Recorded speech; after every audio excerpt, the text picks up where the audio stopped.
Assalamualaikum warahmatullahi wabarakatuh. Selamat pagi guys.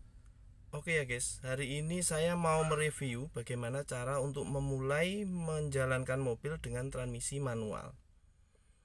Terkadang hal yang dihadapi oleh seorang pengemudi adalah hentakan awal ketika kopling diangkat itu terjadi nyendat ataupun hampir mendekati mati mesin ataupun mati mesin. Apalagi biasanya kendaraan atau mobil yang digunakan itu berbeda.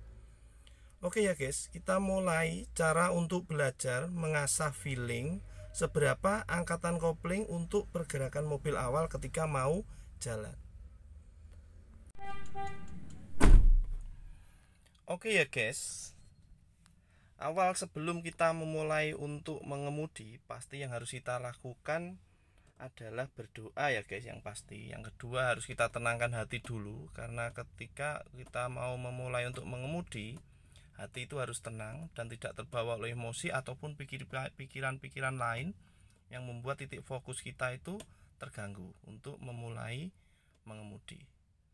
Oke ya guys, kita nyalakan dulu kendaraannya. Tapi sebelum kita menyalakan kendaraannya, kita pastikan dulu posisi persneleng kendaraan itu pada posisi netral. Kemudian kita nyalakan kontak dulu. Kita lihat dulu, di situ ada salah satu indikator harus mati, menandakan bahwa pompa injeksi ataupun filter oli mulai untuk bekerja. Setelah indikator salah satu ada yang mati, kemudian kita nyalakan ya guys starternya pada posisi start.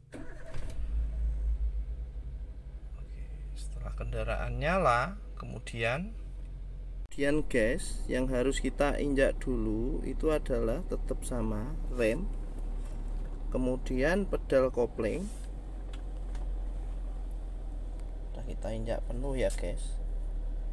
Setelah sudah kita injak penuh, kemudian kita masukkan ke gigi 1. Dari posisi netral gini kita geser mengarah ke kiri, mengarah ke angka 1. Kita arahkan kiri, kemudian ke depan.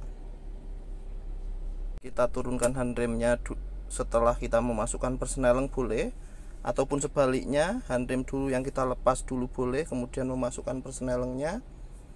Kemudian kita angkat kopling perlahan ya guys, sampai terasa getaran terkecil. Berarti kita hentikan angkatan koplingnya, atau kaki kiri kita hentikan pada posisi getaran tersebut.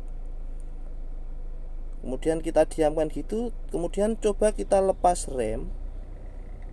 Kita lepas rem. Apabila ketika kita lepas rem sudah mampu terasa gerakan kecil atau asal jalan, berarti dia cukup. Kemudian sisanya kita angkat lagi. Kemudian kita tempel pada posisi jarum RPM menunjukkan. Jadi untuk merasakan angkatan pedal kopling itu memang harus sering kita lakukan secara kontinu ya guys. Jadi karena akan terasa berbeda pada setiap kendaraan, karena setiap kendaraan itu nanti akan tidak sama bagaimana proses angkatan koplingnya. Ada yang kita angkat sedikit dia sudah terasa getaran kecil, ada yang kita angkat agak tinggi baru terasa getaran kecil. Jadi akan beda-beda pada posisi setiap kendaraan. Oke, itu ya guys ya, semoga bermanfaat. Assalamualaikum warahmatullahi wabarakatuh.